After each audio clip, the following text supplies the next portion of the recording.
Hi everybody, this is Dave Greer and Josh McConnell with the Magnesium Minute. Thanks for joining us, Josh. Good to be here.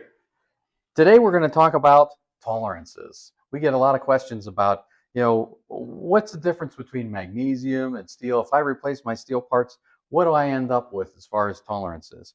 The first thing I want to point out is this. Everything moves on a steel part.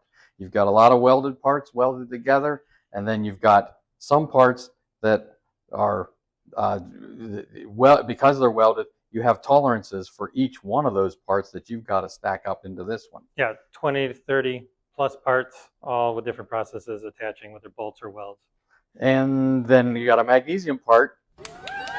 Everything's into the main beam. Everything's in the part. You basically got a fixture. So that's a great way to build a car.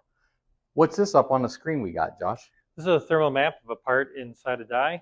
I'm showing the thicker sections take longer to cool, and the thinner sections are cooling faster. And this is why we have dimensional variation in magnesium? Correct. So the different cooling rates on the part.